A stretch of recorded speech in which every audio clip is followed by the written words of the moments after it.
Call this meeting to order. It is the Sioux Falls City Council informational meeting on Tuesday, March 5th, 2013. I welcome everyone who's here at Carnegie Town Hall with us and those of you watching live on CityLink and siouxfalls.org. It's good to have you all here. Lots of things to do this afternoon. Let's begin with our staff report from Jim David, Legislative Operations Manager. Welcome, Jim. Good afternoon, Council. The 2013 legislative session is quickly moving to a close. In fact, on March 8th, legislators will be recessing to provide an opportunity for the governor to consider and possibly veto any of those bills, and they'll come back on the 25th with the potential of overriding any of those vetoes. We continue to watch a few of the bills. One in particular that you've heard me talk about quite a bit is Senate Bill 51. This, as many of you know, was successfully amended. Municipalities are no longer a revenue source for the collection allowance. That continues to exist. It's actually on the House floor this afternoon, and according to the Municipal League, there is still a potential that an amendment could be added on the floor that would add municipalities in once again, and then from there it would probably go to a conference committee. House Bill 1120, that was a part of the policy statements that each of you had approved. That is now waiting for the governor's signature, so that has passed unanimously in the House and only one dissenting vote in the Senate. And then House Bill 1108, this was an open meeting law at the request of the governor and the Attorney General's office. This would have expanded open meeting laws to any subcommittee or committee of a governing body, whether or not there was a quorum of the elected officials. It would also include any subcommittee or committee that did not have any elected officials. According to the latest from LRC, that has been tabled. So our assumption is that it is dead, but it could be resurrected. So happy to entertain any questions. Great, thank you, Jim. Questions for Jim? All right, thanks for your report and your work on that project. That's very helpful. Moving on to Land Use Committee report from the Tuesday, February 19th meeting. Councilor? Yeah, thank you. We had a very good land use meeting. We went through the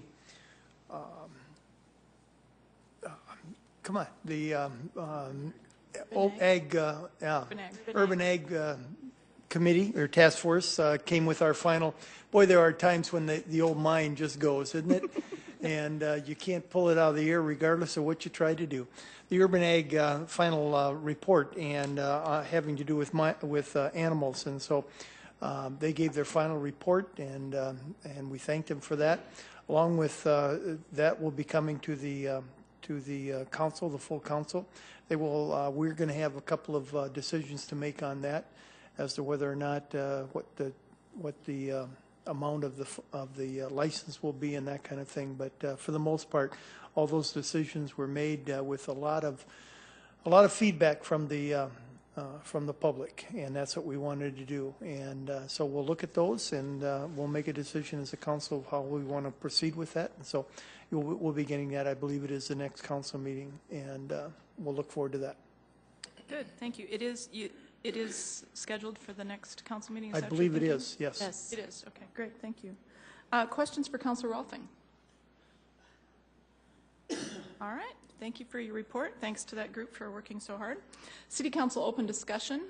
I will start with that. It has come to our attention again that one of the members of the Minnehaha County Commission would like to propose again that this group and the Minnehaha County Commission and the Lincoln County Commission all meet at the same time sometime.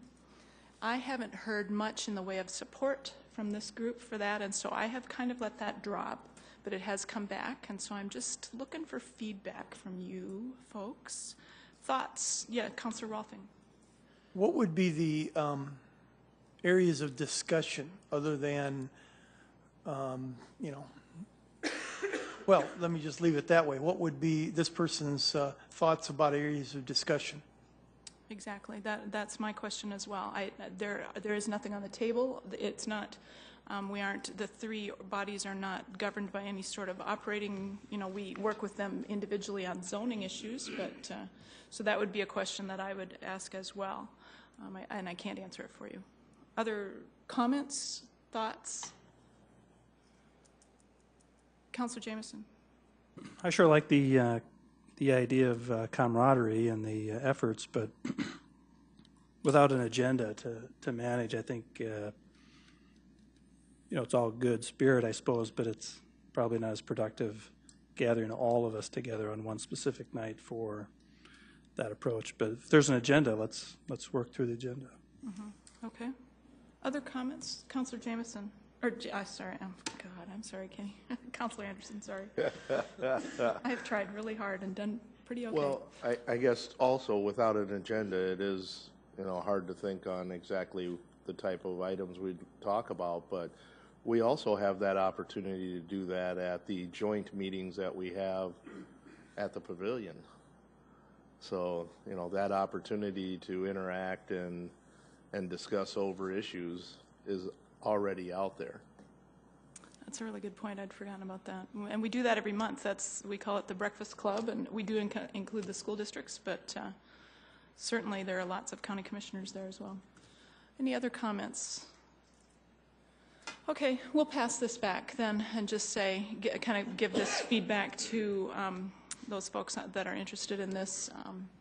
If there were ever to be something that were to be an agenda item that would work for all three of us, I'm sure that would be something we'd be all about, but I think we'll leave it at that. So I'm going to leave that to staff to communicate that back for us. So thank you. All right, other open discussion for City Council.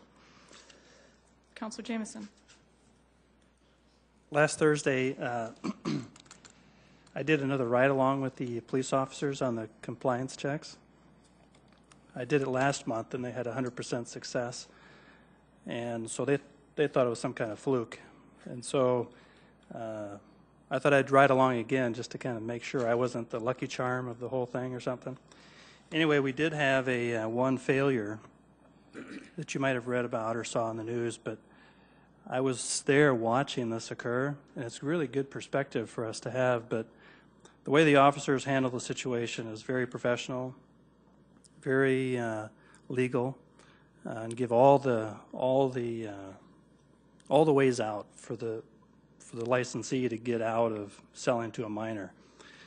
The minor provides an ID that's vertical, not horizontal. It's in red letters that says they're under 21. Well, anyway, I also last week, or I think it was last week, that Councilor Rolfing and Councilor Karski and I met to talk about this whole issue of underage and how the process comes through the council. And we've been talking about some ideas, and later we'll probably share more of those, but I just wanted to share with the council that I witnessed this underage sale occur, and it is literally amazing that can happen. This gentleman that did it, we watched him look at the ID, and then he was just confused. And then they even have at their counters a calendar that states today's date, and that the date on anybody's license has to be over this date. It's just kind of like this guy looked at that calendar and still sold. I don't know that there's anything that the business could have done to train this person any better, but yet here's a guy who failed. So I don't know what we can do as a body, but we're bouncing around some ideas, and we'll share those with the others. But the business owner, I think, does a fine job, but these clerks are the ones who are failing. And after watching all the other clerks who passed the last month, there's a lot of excitement about passing these things. And so anyway, I just wanted to share that I witnessed a failure, and I couldn't believe it. It's really amazing that it can happen. Good. Questions for Councilor Jameson? Councilor, talk about brain. That's what happens, out of sight, out of mind. I guess. Who are you again? Councilor, please go ahead. Councilor Greg, that was a case, and that was a question that I had for you. The business itself, it looked to you like the business had done everything that it needed to do to set their team member up for success in doing the procedure the right way. Is that not correct? Right, absolutely. And even the other clerk that was working, while the officers kind of writing out the citation to the clerk, the other clerk that was at the counter said, well, you can type in the date, the birth date, into the computer and it'll tell you. And he didn't do that. But yes, I think the business owners are doing a fine job, it appears. You know, I don't know what else could be done except for perhaps requiring that they have a device that every liquor transaction, a driver's license has to be scanned, and just no other way around it. Councilor Eidman, go ahead. Just one more question, Greg. What happened to the clerk? Was he arrested then, or? He wasn't arrested, but he was written a citation. You know, we're outside when we're watching this, and we asked the clerk. So it'll be interesting to see that night when they come to explain what the clerk did, because I was there and I knew, I can tell you. But the clerk said immediately, I was in a hurry. There was people behind him. There was nobody causing a pressure. You know, like it could happen. A lot of people standing in a line that you might want to get through a transaction, but there was none of that. But this guy tried that approach first. And then he didn't know why he didn't. And then finally he said, I just was being lazy. And, you know, that's just what's happening out there. So we caught him doing it. Does it happen to other ones? Probably. Just a sad thing. Councilor Anderson. Greg, if you may not know this, and this may have to go to like the state's attorney or to the police chief, but what happens if a non-employee goes into a store and purchases alcohol for someone? What's the procedure then if they're caught? And if it's different from what we're doing now, why? You're saying an underage person goes in and... No, I'm saying, let's say an adult goes in and purchases alcohol for an underage person. Oh, sure. You know, and they get caught. What is the process for that person? You're right. It's probably a better question for somebody else, but I know that there's, I think, a stiffer penalty for that, providing it to a minor. But it's the same thing.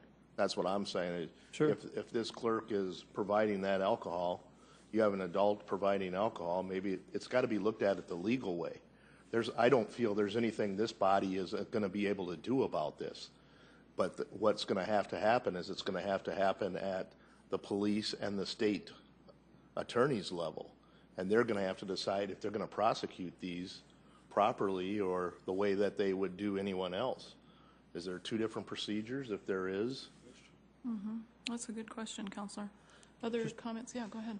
If I could, real quick, I know we got a lot of stuff to cover, and I'll just be brief, but one of the thoughts that came to mind after visiting with Councilor Rolfing and Karski and these police officers that I spent the evening with was that if certainly requiring all the licensees, all the license holders to have this device that requires a scan of a license to have any transaction occur, that's an undue burden for all those who are doing a good job and are successfully passing. But those who fail, perhaps, and if they fail more than once or something, I don't know what the parameter would be, but those ones now are required to purchase the machine because they've used all their free get out of jail free cards, so to speak, and they're not capable of managing the process, so now somebody else needs to do it for them. But all those who do a good job don't have to buy this device because it's probably a $1,500 expense, and not all those people should have to buy it. But only those who fail and fail more than once should be maybe considered. Just an idea. Interesting. Okay. Other comments? Councilor Staggers, are you? Okay. All right. Any other comments on that item? Okay. More open discussion. Any other items before we move on? Okay. Great conversation. Let's keep that. We've kept that on the front burner, but let's continue to do that. I mean, we'll figure something out. Keep after it. Yeah, good. Thanks, guys. Moving on to presentations, let's start with the Great Bear Recreation Park Management Agreement. Dave Fisher from Parks and Rec. Welcome, Dave. Good afternoon, council members. Dave Fisher, Assistant Director, Parks and Recreation. Thank you for allowing us the time to talk with you a little bit this afternoon about two management agreements that we would like to put on your regular agenda on March 19th for your action. Kelby is passing around some information that was provided to you by Great Bear Recreation Park Incorporated. Steve Sanford, the president of the board of directors, is here, as well as Dan Greiter, the area manager. If I could, I'd like to maybe start by giving you a brief overview of the Great Bear Agreement first, and then allow Steve an opportunity for a few comments, and then maybe open it up for questions from the council, if that is okay. Absolutely. Go ahead. Okay. We'll put it up here on the screen too, but one of the things that we wanted to do is give you something to look at while I was kind of walking through the agreement. We believe the Great Bear Agreement and our partnership with those folks has been extremely successful. We hold it up as kind of agreement that we would like to have as a template. It's been a great partnership, and I think what we're trying to show you here is that in terms of area visits, season passes sold, and the length of season, you can see all of those trend lines are in an upward fashion. So I think we've been successful at being able to put together a good experience for the community. In the Great Bear Agreement, their existing management agreement expires April 30th of this year. The concept in the new agreement is to simply continue on with what has worked extremely well for us over the last 20 years. Our department will continue to do what we do best. We do the buildings and grounds maintenance, the equipment maintenance, and the Great Bear Recreation Park Incorporated folks do what they do best. More of the programming of the area, the marketing, and the fundraising. Some of the components of the agreement include that we're proposing it to be a 5-year agreement, that no fees are paid by the city for the services rendered by Great Bear Recreation Park Incorporated, and that all revenues collected are put back into the area in the form of paying the expenses to operate the area or into future improvements. There's a series of reports that are required in the document to allow us and the park board to continue to exercise our oversight of the agreement. Those include an annual budget, monthly financial reports, a year-end financial report, an inventory of assets, a year-end management report, and finally, an annual audit. There's also a complete list of responsibilities that are listed in the back of the document as Appendix A. In short, the partnership with Great Bear Recreation Park Incorporated is one that we believe has paid huge dividends to the community in the past in terms of increased recreation opportunities on a year-round basis and not just in the wintertime, and one that we're looking forward to continuing with in the future. At this point, I'd maybe turn it over to Steve for a few comments that he wanted to make. Good, thank you. Welcome, Steve.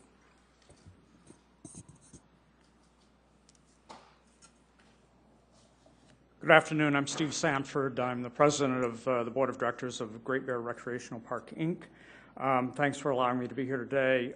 Since this is the first time that we've appeared before you, I thought I'd just take a couple of minutes and give you a history of why we exist and how this got started.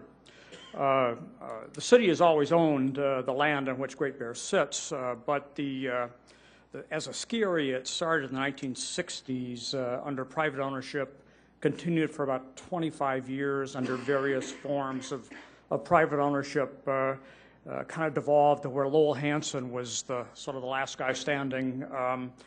Did a very nice job in stewardship and running it, but ran into 3 years of just uncooperative weather, and he just got tired of it.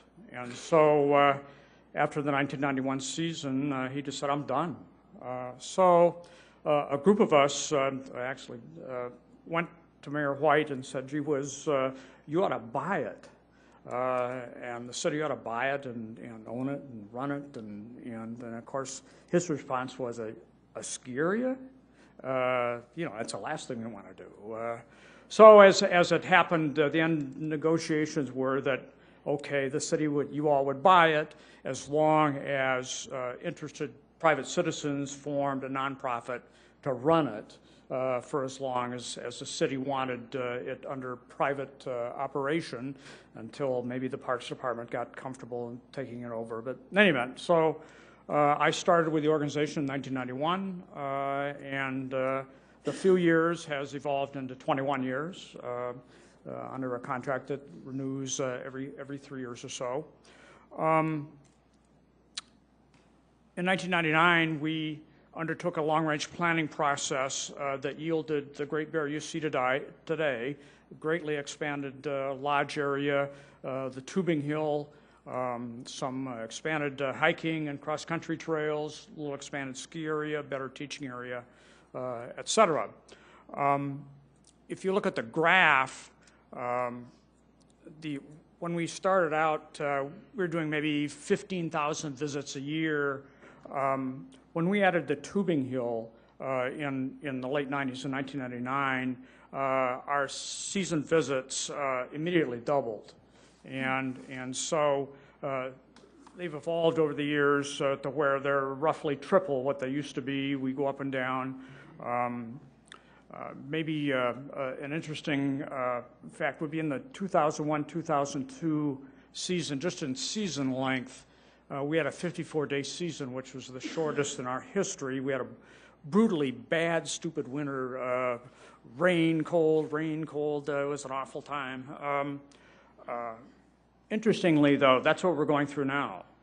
And the difference has been technology. We've been able to reinvest what we've earned in better snowmaking equipment. Chemicals have become better for snowmaking. We can make snow far quicker than we ever have been. And so that bad winter of 2001, 2002, we've had that same weather the last couple of years, but we've been able to stay open longer, provide a better service, simply because we recover quicker. And so it's all technology. Right now, we're in the middle of another long-range planning process where we'll be back, hopefully, to propose some very substantial improvements to make Great Bear better. And our goal really is to make it as usable for anyone who wants to use it as possible.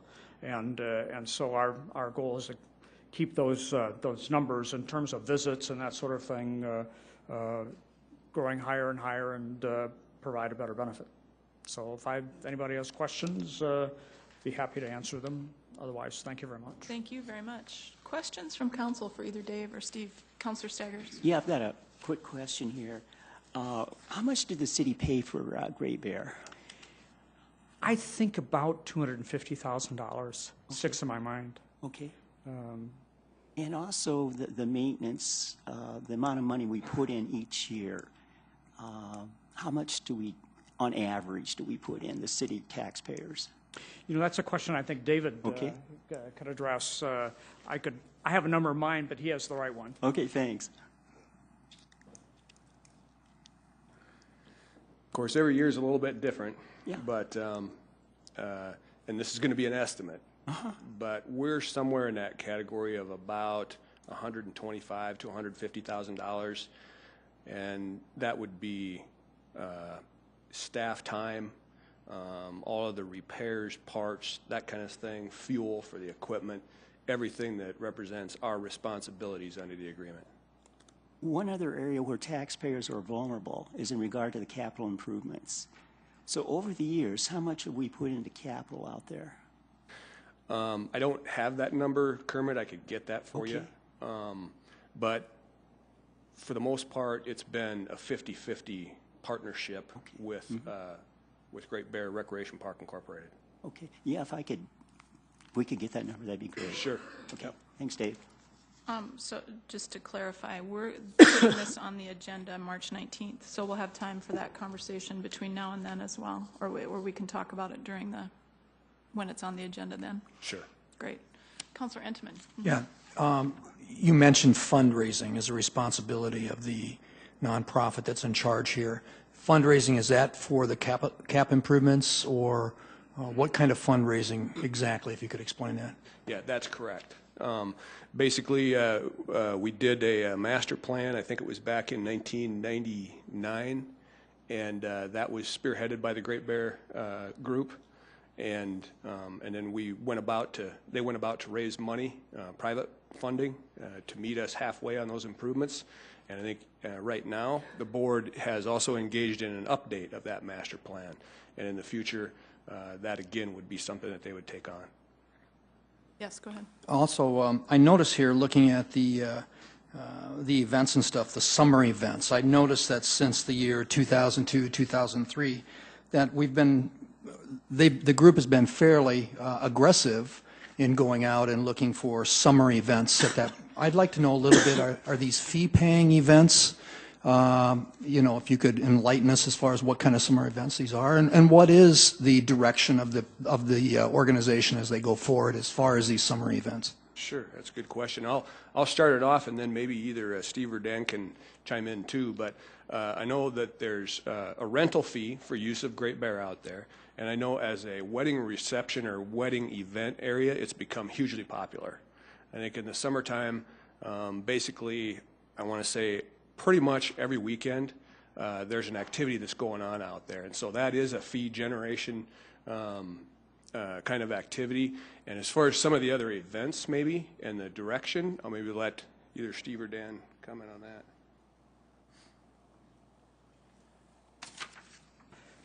Our event visits in the summer are primarily weddings and corporate picnics and that sort of thing. And of course, we do charge, and we do our own, when we can, we do our own catering. Some people bring in other catering. During the economic downturn, our corporate events kind of fell off a little bit, but they're picking up a great deal, and we do advertise and promote ourselves, and it just keeps getting busier and busier. I think, Dan, we're substantially booked for weddings, aren't we? I mean, for the coming year. So, I mean, we're way out into the following year for weddings and that sort of thing. It would be a wonderful place for music concerts, that sort of thing. Obviously, it's a wonderful venue for that sort of thing. We've done a few of those, but we don't have that drilled down yet very well, and so we're proceeding cautiously with that kind of idea. Frankly, one of the things we really need is in the lodge. We're planning for. We need one big room where we can hold 200 people or more. We're divided into 3 segments. In those segments, we can hold enough people, but just not enough for one big room. We think that once we accomplish that, then these numbers will look tiny. So. Great, thanks. I think this is one of those partnerships. I think you've got a seasonal city asset that's managed by a nonprofit group, and you're trying to find ways of utilizing it, year round. And I think that's great. We're turning that into a place of, where people want to go, a destination like that. That's fun to enjoy, and people like to be outside. So I think it's a great partnership. Thank you. You bet. And the summer things we do also draw people back in the winter. If people haven't been there before, wow, this must be great in the wintertime. So it works all the way around.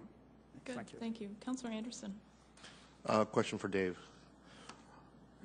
Since we got the history of this and the numbers, are we going to have the opportunity to take a look at the contract before it's presented to the council? Well, I apologize. It should have been on SIRE, I believe. But it's on SIRE? Okay. Good. Thank you. Other questions? All right. Thank you both very much. Thank you, Dan, for being here as well. Let's move on to management agreement for the Mary Jo Wagner Arboretum by Dave Fisher, Parks and Rec. Same guy, different agreement. Yeah. Second management agreement today kind of marks another step in the partnership that we've already got with the Wagner Arboretum Society. To this point, the society has pretty much been of the same role that the Great Bear Recreation Park Incorporated Board has been, in that they've helped with the planning of the Arboretum, and they've also helped with fundraising to begin the construction out there. Now, with the construction underway of the Mabel and Judy Jasper Education Center, we're excited to take this partnership to the next step. What we're proposing is an agreement that would be patterned similar to the Great Bear Agreement. However, there are some differences, mainly because of this as a brand new endeavor. Some of the components of the agreement are very similar. Our department would continue to do the things that we do the best: the grounds maintenance, facilities maintenance, that kind of thing. And the society would do what they do the best. Again, the programming of the facility, the marketing of the facility, and also private fundraising for future improvements. some other similar things in the agreement. No fees are paid to the society for any of the work that they're doing out there or responsibilities that they're performing under the agreement. The revenues collected out there must, just like at Great Bear, go back into the area in the form of paying for operating expenses or for helping to fund future improvements. I'll comment just a minute on some of the differences in the agreement. The duration of the agreement is more in the neighborhood of about 3.5 years. We want to go through the year of 2016, figuring we're getting a late start in 2013 here, but that'll give them 3 full seasons to kind of grow into that new role. At that point in time, similar to the Great Bear Agreement, I'm sure both sides will have things to tweak in the agreement. Utilities at Great Bear are paid by the vendor or by the manager, and in this case, what we're proposing is that the city would pay the utilities. The annual audit, as opposed to being an annual requirement, is a requirement where if we as staff or the city in our role of overseeing the contract and the operation have reason to believe that there's a need for an audit, we can require one, and it would have to be conducted and paid for by the society, but it's not an annual requirement at this point. Our feeling, just the expense of a full-blown audit for where we're at right now is probably something that's not reasonable. Reports provided to the city to assist in oversight of the agreement are similar to the Great Bear Agreement. And again, there's a complete listing of responsibilities for both the city and the society in Exhibit B. We're excited to be able to take this next step in this partnership and really offer another incredible quality of life experience to people in the community. And here today is Mr. Chuck Gullickson is the president of the Wagner Arboretum Society, and also the executive director, Lori Kiso. I'll turn it over to Chuck for just a couple words if I could. Great, thank you, Dave. Welcome, Chuck. Good afternoon, everyone. Thank you for the opportunity to be here this afternoon. As Dave mentioned, my name is Chuck Gullickson. I serve as chair of the board of directors of the Wagner Arboretum Society, an organization formed to work with the city to foster the development of the Mary Jo Wagner Arboretum and East Sioux Falls Historic Site. With me today is Lori Kiso, our executive director, and also Judy Jasper, who I think you've met before. As you know, as the council knows, to the generosity of Judy Jasper, and your generosity, we are very excited about being on the cusp of opening the Mabel and Judy Jasper Educational Center, and I hope someday you'll be out there, someday soon, you'll be out there to see the inside of that building, which is just a great enhancement to the Arboretum. We are a 501c3 organization that has been working already with the city to develop the Arboretum under something called a cooperative agreement that we entered into with the city 4 or 5 years ago. And as Dave said, the Parks Department at least is now ready to move us to the next level in terms of our involvement with the operation of the Arboretum. We've been working with Don and Dave and their staff and with the Parks Board to develop this management agreement, and we're just very excited. Our board of directors is very excited to have this opportunity to enhance the development of the Arboretum and take over regular programming of operations at the Arboretum. As the city knows, at its core, this is an Arboretum, and it was the vision of Mary Jo Wagner. It is the vision of Carl Wagner and Carl's current wife, Margaret Wagner, that this be an Arboretum, and we will stay true to that core and that mission of developing an Arboretum at this location. But we have other things going on. We have the East Sioux Falls Historic Site. We have now a venue for education and programming in the Jasper Educational Center, and obviously we'll do things to allow the community to take advantage of the amenities at the Arboretum. The Arboretum grounds will always be open to the public and free, and we will allow the programming to continue on or to occur at the Educational Center, but we too will focus on fundraising events and making the city facilities, the Arboretum facilities available to the private sector for their use, whether it be for, again, corporate picnics or family reunions or wedding receptions, that will provide a fundraising opportunity for us while still showing off the Arboretum to to the community. And in some ways, it's kind of fun to be coming up on the heels of your consideration or you're hearing about the management agreement for the Great Bear organization. There are some parallels, as Dave pointed out, but there are some differences too. They might be a robust organization in the prime of their adulthood as they operate that facility for you. We are in the early flush of youth here as we take on this task, but we are confident that we have the means to do so, and so we're very pleased that you consider allowing us to have that opportunity. Lori and I are here to answer any questions. I'll defer this to Dave again, but again, we're here to answer any questions the council may have on our organization or the Arboretum. Great. Thank you. Thank you very much. Questions? Councilor Karski. And Dave, I was noticing as part of each one of these agreements that a budget is presented to the city or submitted to the city at different dates. And I know we get a budget also for like the Washington Pavilion that as a council we get to see. Are these budgets ever given to the council in any sort of informational? They haven't been in the past. They've been used as, a document to help us in our oversight to see what their plan is for the upcoming year, how they see things will go, that kind of thing. So it's not something that we have done. It's something we could do. And I'm just asking, I don't know if it'd be appropriate to go through the fiscal committee with this type of thing. I mean, it is relevant. We do give money to these organizations. Just kind of looking to the council for their Thoughts, input. comments?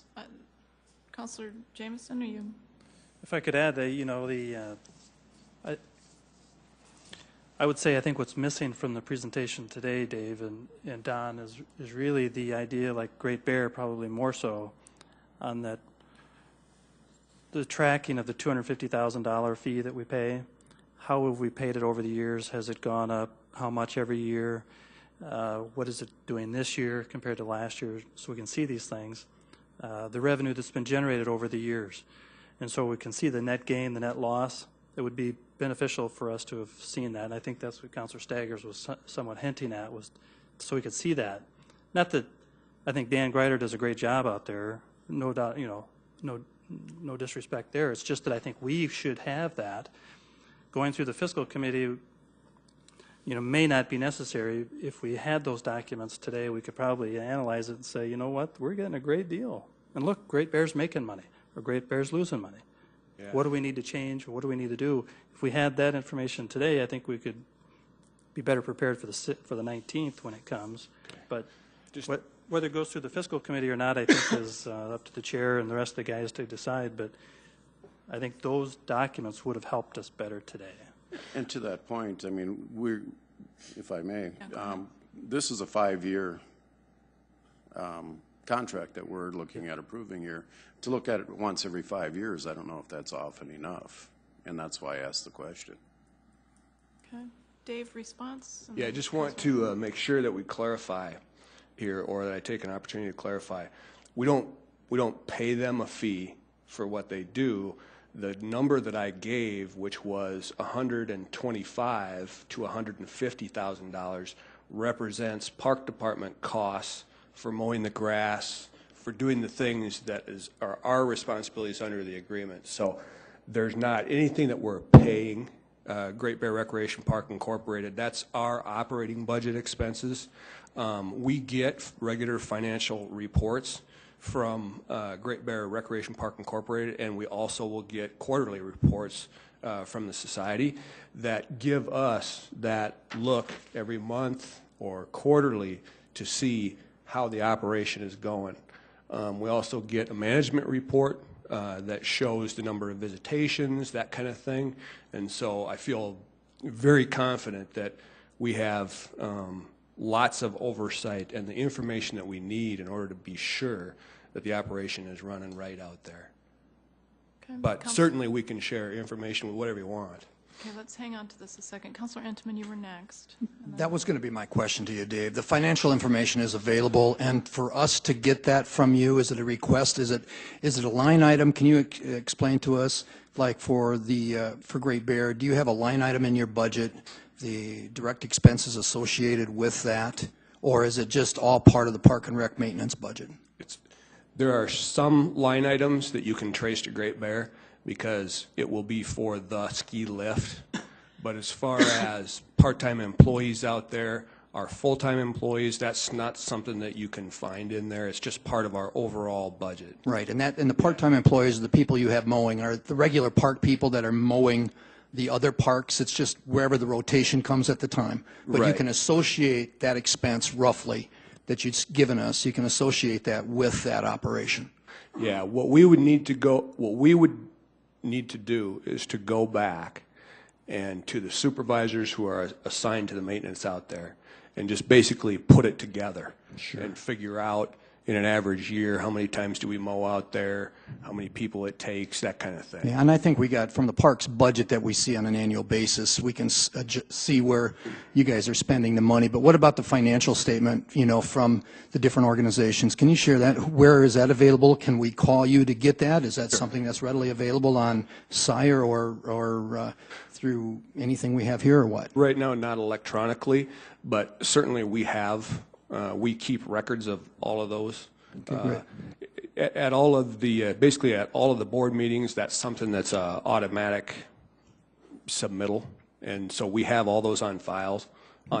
Great. As a 501(c) corporation too, there's some pretty strict IRS guidelines for those kinds of organizations, if I'm not mistaken.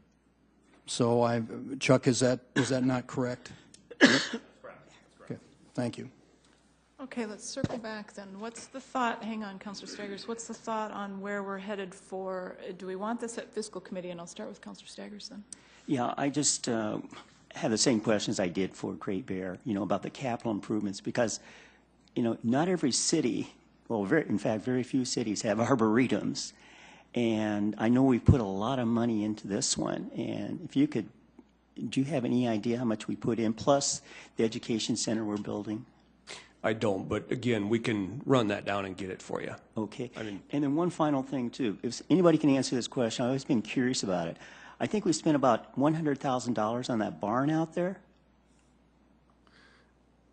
You might be referring to the east. Are you referring to Arrowhead? Oh, maybe that's the one. I'm sorry about that. Yeah, I think that might be. Okay. Yeah. I'll ask that another time. All right. Thanks. It's a really cool barn. Okay, Councilor Entman. I think, you know, as far as what I'm concerned with, I don't know that we need a real financial overview of this. I think that, you know, as we've asked the zoo to do for us, as the pavilion does, I think on an annual basis, when Mr. Sanford came in, Mr. Gullickson comes in along with the parks folks, I think if you guys came in and just give us it's a great city asset. You know, I'm just concerned that we're using it. You know, that it's not sitting vacant, that we are utilizing these facilities, because I think that they're great facilities. I think some of the things you're going to do from an educational standpoint at the Arboretum are great, and I'd like to hear more about that as we go forward. And I think the citizens, too, to understand that in an informational meeting, not necessarily in a committee meeting, but I'd rather have it in an informational meeting because I think it's more readily available for the citizens. And just an annual update of where you're at, taking 10, maybe 15 minutes max, I think would be more than sufficient for us. Sure. That's my own personal From our belief. perspective, it's a good news story, and they're both great assets, and yeah, that would be no problem. And, you know, I think, if I might, what excites me, too, is that organizations, the private sector has stepped forward in the different organizations that they've had to take on, the fundraising, whatever needs to keep these assets current for the city. And from a maintenance standpoint, the city does a great job from trees to grasses to whatever we need to maintain there. And I think the team does a great job in doing that. So I think it's a great partnership here. Okay, Councilor Karski. And Councilor Enman, thank you for, that's exactly where I was going with my question. We need to recognize what we have, and as a council, it is part of what comes to the council as far as our capital, our revenues, whatever. But I mean, I think we deserve the oversight on knowing what's going on with those assets to our city. So thank you. Councilor Jameson. Right. After further consideration, I think the agreement with the Arboretum is in its infancy. Great. You know, go ahead and move on with that. But when we're making the contract or deciding the contract on an operator for 5 years, I think it is relevant that we review those financials at that time, because if we need to make changes, it's now. And I mean, if I had to give a synopsis of what's happening at Great Bear, I couldn't tell you that we're making money, losing money. I know it's a great asset for us. We all probably believe that some way. But like the golf courses, I understand that we make money on golf courses. I know that's probably not the case for Great Bear because of some other challenges. But either way, I don't have a good grip on it. And I don't think first off, having a nonprofit do it, that's all good. I mean, can't hardly lose with that. So in some sense, you're like, well, what's to review really? Because it's a good deal. Sure. I wish we had more of those. So it's kind of like, well, but still it makes sense that we review that financial statements and issues before we renew a contract with an operator, I think. Okay, Dave, do you kind of have some marching orders before the 19th? Kind of bringing us some numbers then? Yeah, if I'm hearing it right, I can put together kind of the financial picture for this past year, or? Well, you know, I think if I had to give my 2 cents, it would be, you know, the last several years. Okay.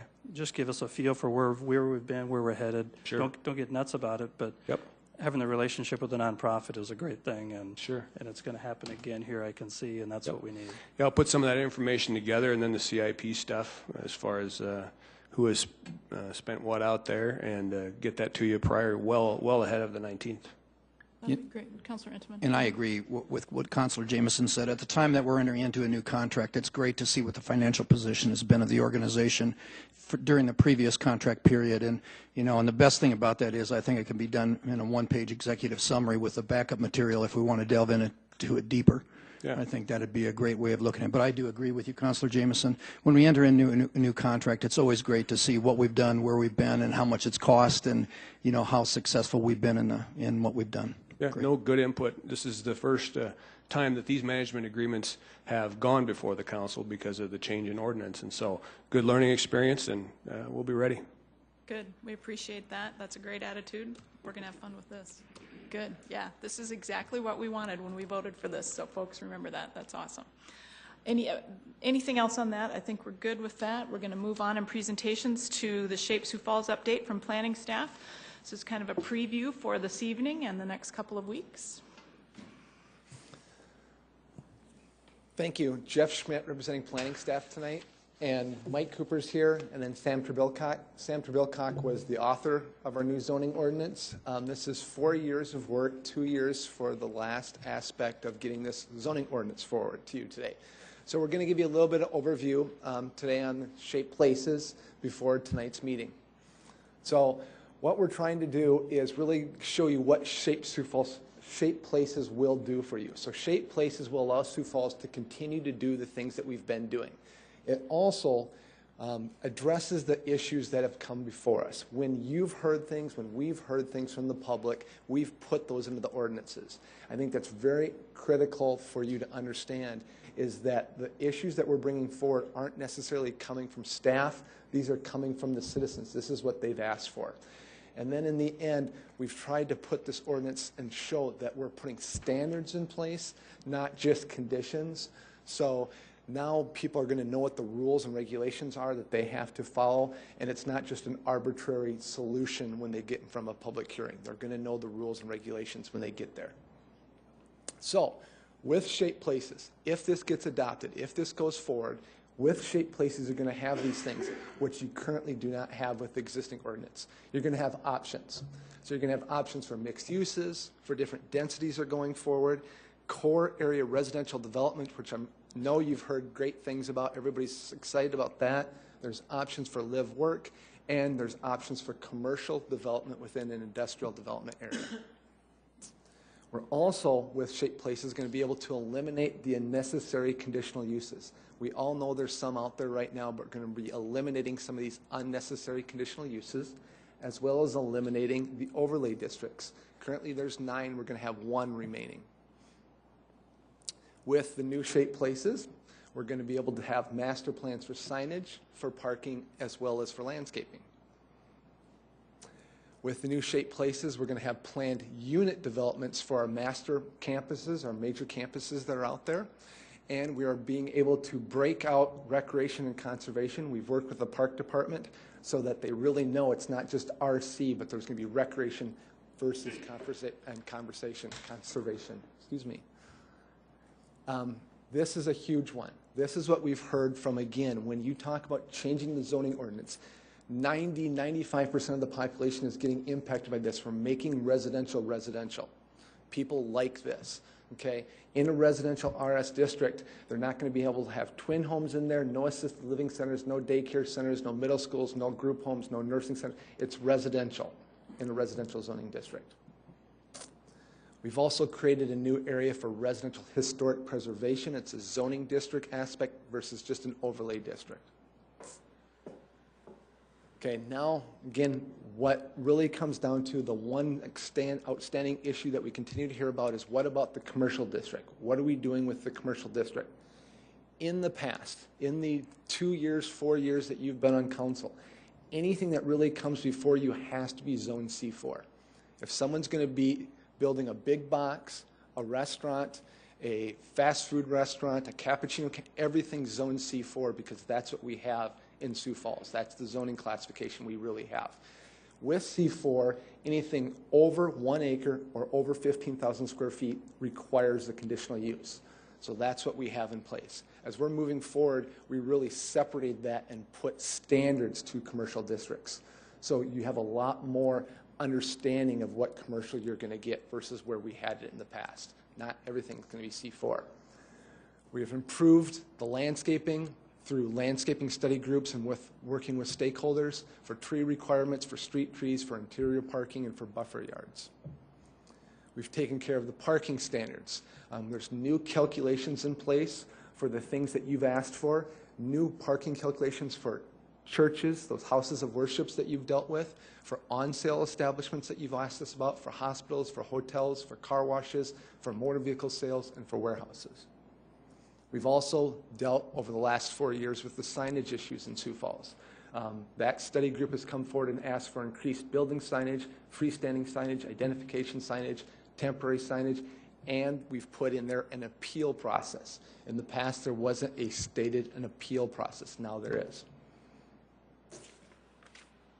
2 or 3 years ago, we went through a process and put in place standards for fences. It's not just a 6-foot fence 10 feet back, but now with shaped places, you could have a 5-foot fence 5 foot back, a staggered fence, a column fence, or a cap fence. So those are situations where you can have that now in the ordinance. So that's generally the summary of what we've done with shaped places we move forward. We do have some outstanding questions that I think we're hearing from you, so we brought one forward. The commercial zoning. We analyzed all of the commercial zoning in the city of Sioux Falls. Through this process, this is what we presented at Planning Commission also in February. We went through our adopted comprehensive plan, which you adopted back in 2009, and we've looked at every employment node that's in the city of Sioux Falls. Within those employment nodes, there's access points based upon the street classifications. So after you do employment nodes and you look at the street classifications, we also looked at were there existing structures on those properties and what's the size of those structures.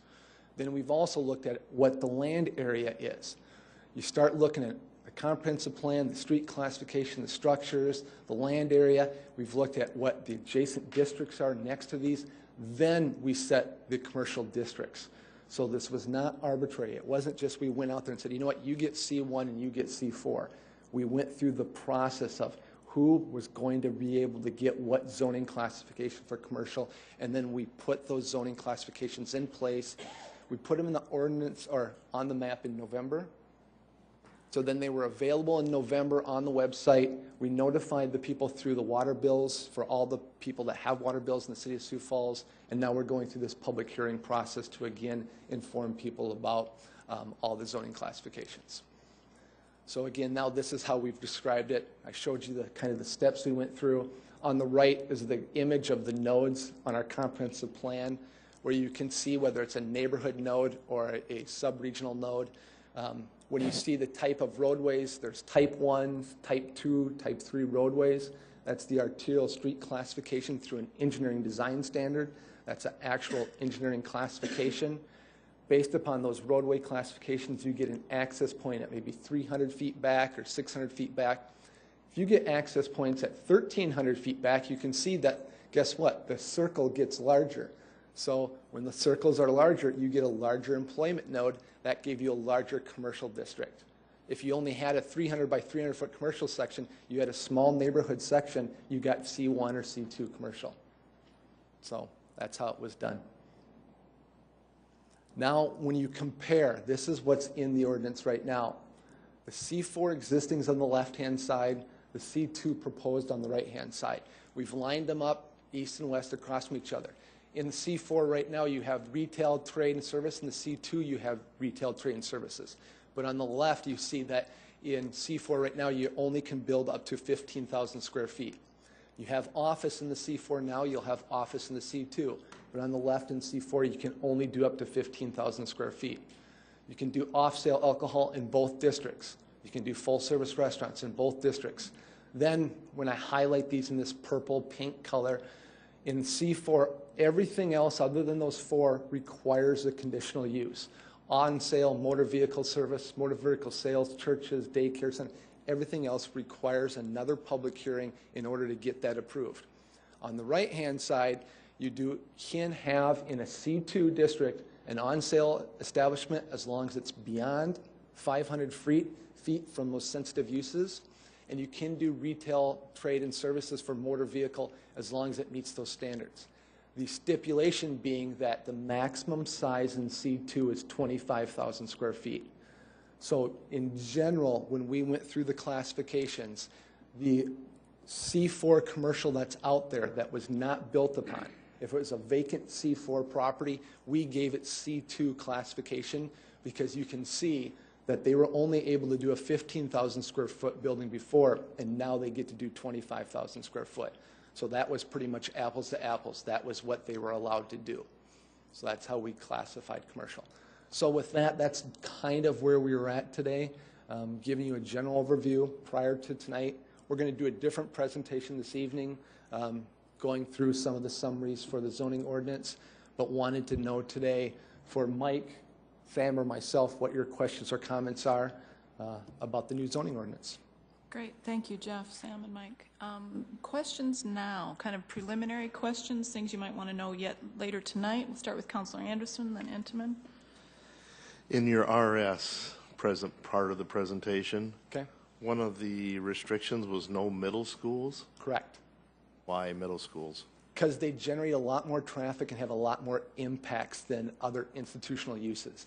Even right now, when a middle school comes in the New Harrisburg, or it's been a while since Sioux Falls has built a new middle school, but we have them zoned S institutional. So you don't really want middle schools to be zoned RS as single family. The neighborhoods sit there and go, wait, I'm in a single family neighborhood and you allowed a middle school to go next to me? No, that's S institutional. What we've stressed throughout this process is zoning should really matter. When the neighbors hear, what's the zoning next to me, and you say it's single family, it should be RS single family, and they go, then that middle school should be S institutional. That zoning should be S institutional. Okay, so that's thank where you. middle school has been separated apart. It's not that they can't do them, but make it appropriate. You thought they were picking on middle school kids, didn't you? No, I was just thinking about middle school kids and You know, being in residential areas. They can be Counselor- in residential areas, but zoned appropriately. Got to make sure the zoning's right. Councilor Right. Entenmann. In my simple mind, I just want to get this straight. So in the new C2, what you're saying is that if I build a building under 25,000 square feet, if I build, say, a 20,000 square foot building, I don't have to go and get a conditional use permit. It's permitted underneath. Correct. Okay, but Yes. if I build a building that might be 30,000 square feet, then I'm going to have to go through the conditional hearing process. We would state that you'd rezone it to C3, because C3 would allow up to 75,000 square feet. So then you have to go through the hearing process for Correct. rezoning then. Yep. And then again, zoning is what should matter. The neighbors sit there and go, so in C2, I should expect buildings up to 25,000. Correct. They should see in C3, it should be up to 75,000. If someone comes and goes, I want to build a 40,000 square foot, we're going to say, you should zone it to C3, and people should be able to have that determination go, that's appropriate. In my neighborhood, in my area, in my corner, I can support commercial up to that size. If they go, no, 25,000 is about as big as I want, okay, then that's the discussion we should have publicly, is how big of an impact does this commercial development have?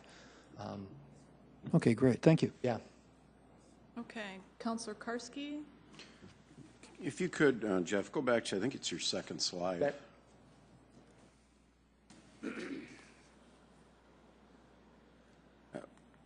Options. Options or eliminate. One more. Yeah, maybe one more. You had one that, yeah, necessary versus unnecessary Yes. conditional use. What's the difference? My terminology for unnecessary. Example, recently, and I'm going to do this one differently tonight where I show it, but recently Celebrate Church came through for a conditional use at the old Menards at 41st and Shirley. They had to get a conditional use to build a church in a commercial district. Necessary or unnecessary? You go, that's completely unnecessary. They had to take another basically 45 to 60 days before they could start construction. You sit there at the public meeting. They had to sit here at night. There's no neighborhood involvement. There's nobody interested in it. And they're going, you held us up for 60 days for this condition. We go, yeah, it's required. Why? Because you have to have a conditional use. Totally unnecessary. Okay? You just look at the list, and some of these you go, why do we have conditional uses on these? And you go, it should either be zoned appropriately or not. The zoning should matter. And that absolutely comes back to this body. When you look at it and you go, let's look at the zoning, let's look to see what's allowed in that zoning district and go, are these things appropriate or not? And then go, yes. If you say no, don't allow that zoning district. You've heard over and over, we hear over and over, when the neighbors sit here at the meeting and they go, we just went through 2 hours discussion and you approved it anyway. Why, that was unnecessary. Why did we have either allow it or don't allow it, make it about the zoning? And if the neighbors think it's inappropriate to have it there, we should have just denied that zoning. They get very frustrated with, what's this conditional use thing? Yeah, so we've eliminated those unnecessary ones. Okay. Counselor Jamison, then Entman. Thank you. Jeff, on the C4, Yes. what is the building limitations? On the commercial, I'm going to take a step back to answer this question. On commercial districts, we have C1 allowed up to 5,000 square feet, C2 up to 25,000 square feet, C3 up to 75,000 square feet, and C4 is your unlimited. So right now, the debate we have is people come and go, I was C4 and I demand to have C4 now. We go, but you were a cappuccino cabin. You weren't really C4, but so if they met those criteria that we list, if they were a large employment center, if they were at the major intersection with 1,300 square, then we gave them C4. Otherwise, we really looked at, well, you know what? You had a structure under 5,000 square feet. You were zoned C4. We gave you C1, which doesn't happen very often. But we gave them really what they were allowed currently, what they had built on their property. So it gradiates 5,000 square feet for that first 4,000. Thank you, Sam. 4,000, 25,000, 75,000. That's why I get confused, the 25 and the 75. So 4, 25, 75. 4,000. Correct. If I could, through this discussion, one of the things that's come up is the elimination of the conditional use permits. And I look at all this and I think, well, where are the headaches for the council? Where, how does this help us, and who does it help, and what's the good of this, I guess, and where's the bad? And one of the things that's come to light, I believe, is the certainly all the efficiencies of planning this out is great. Having a good map, I was on it earlier. It's well defined. It's easy to follow. There's a lot of good work here, guys. I mean, you did a lot of good work. The one issue, though, that I've heard about, and I have to agree a little bit when I want to share, is the conditional use permit process when that comes forward. That's when we, as a body, it starts to get a little hot up here when you have a crowd full of people who are not happy about what's happening. And so in this case, if you've got something zoned C3, C4, those bigger ones, that's probably generally where it's going to matter more. The developer, the owner of the property, could start construction without asking or telling anybody. They can go get a building permit, right? As long as they meet the standards that are in place, Right, correct. right. So I guess what I'm saying is that the neighbors who are adjoining these properties, and we've had an earful in a lot of situations, they're eliminated. They're no longer involved in the conversation. We believe they have absolutely been put in the process because it's based upon the zoning. They should be involved in the zoning and make those determinations on the zoning. I agree. Yeah. You're right, Jeff. But So- as we've experienced, and blunt force here is the brain goes to the conditional use permit and what is going to be there, not the zoning. What kind of business is going to be there? Not that it's retail. Yeah, or and see, commercial. that's the real challenge and predicament that we're in. And let's take a step back from this last one that we all kind of are dancing around. But previously at 41st and Sycamore, Bonson, when the Goodwill was there, and the neighbors were all mad, they go, we don't want that type of retail. We want retail, but we don't want that type of retail. And they go, for us, it shouldn't be about who or what. It should be about, do you want retail or don't want? If it's zoned commercial, it's zoned commercial, and they should have retail there.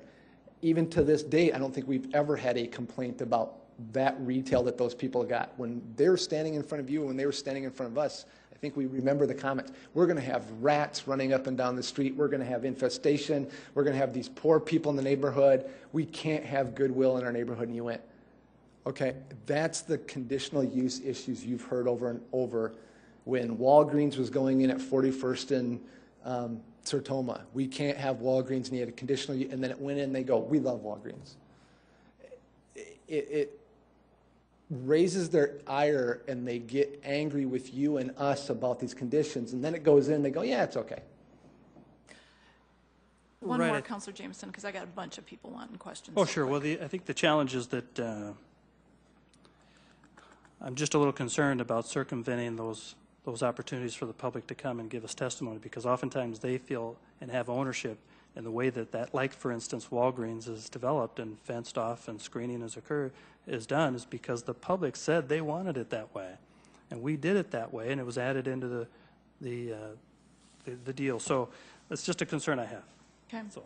Are you going to keep the conversation going? Councilor Staggers, I think you were next.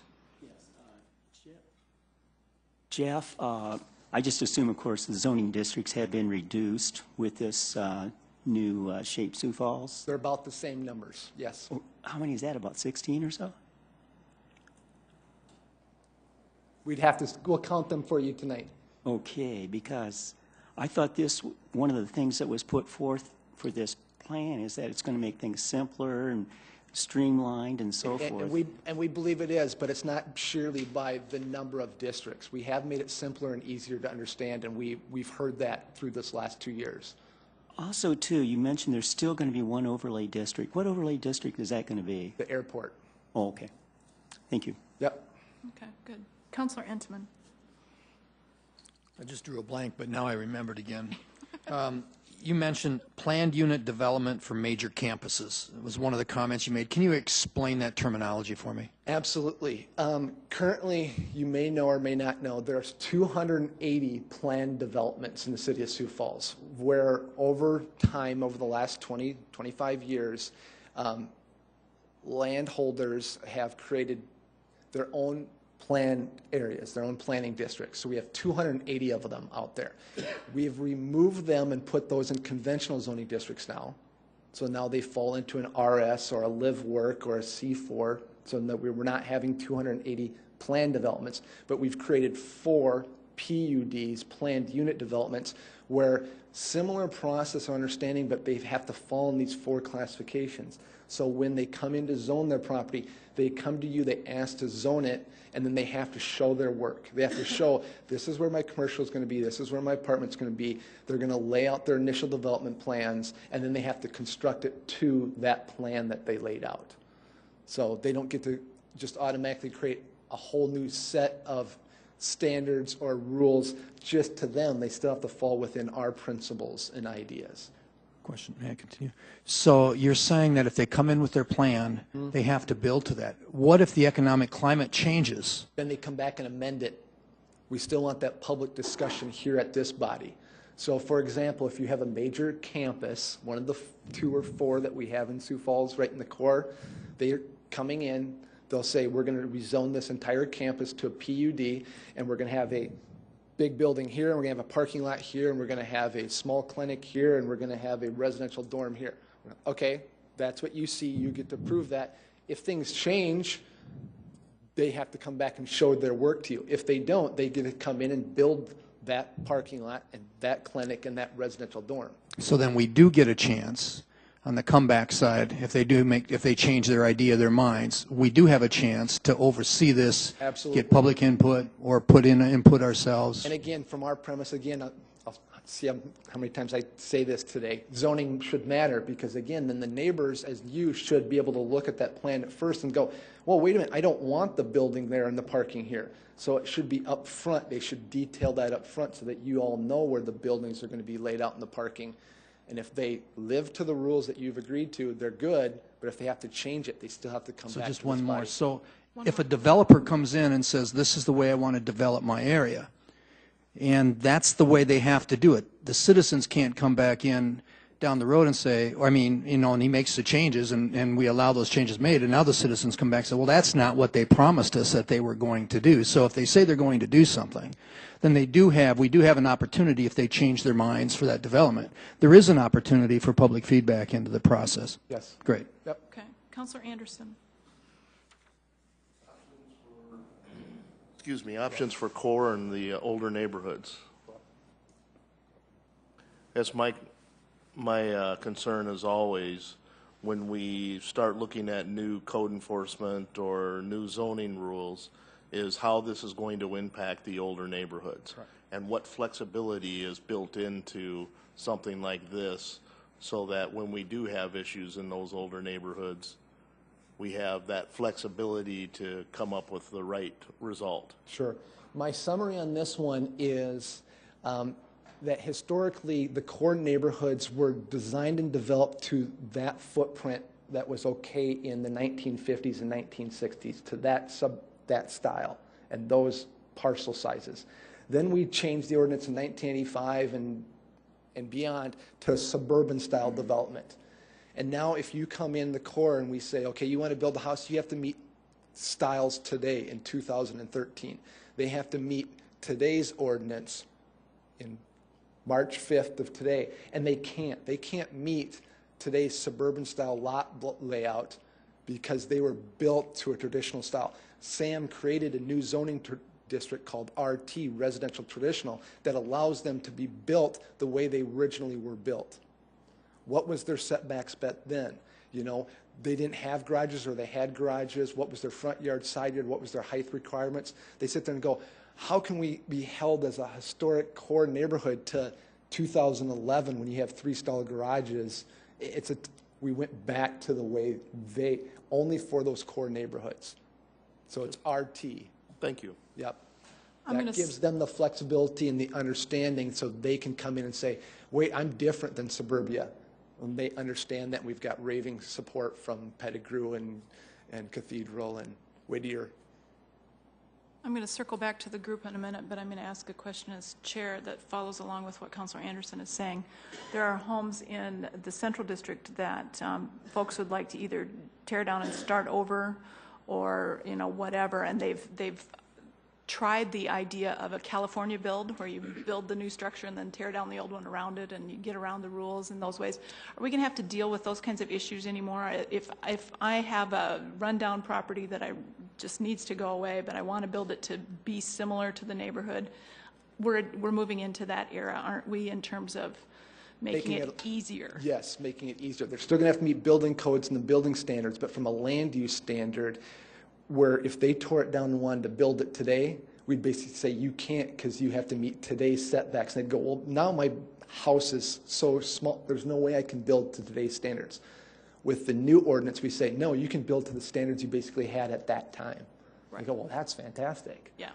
And that's honestly, that's what I've heard at community meetings as well, is that folks are pretty excited about. Okay. Again, going back to the premise, all these things are the issues that have come before Sam in the last 2 years saying, Sam, this is what we need you to put in the ordinances, and that's what we did, is put the issues in that we've heard over time.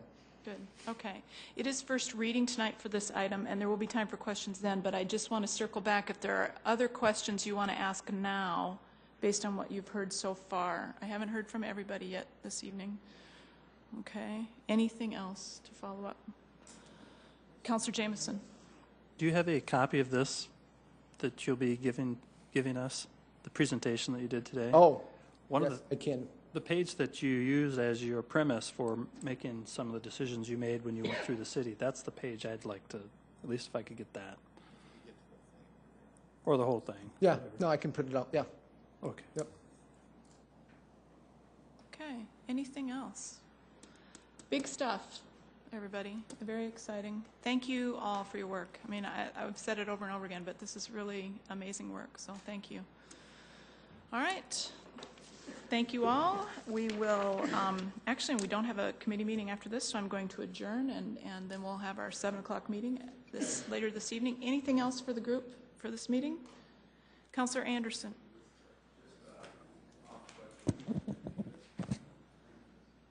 Did we miss a birthday for one of our staff members? Did we? I don't know. Did we? Would you? Well, happy birthday. We are not inclined to sing, but we do wish you well. She's, yes, we don't ask people that. All right. Thank you all. This meeting's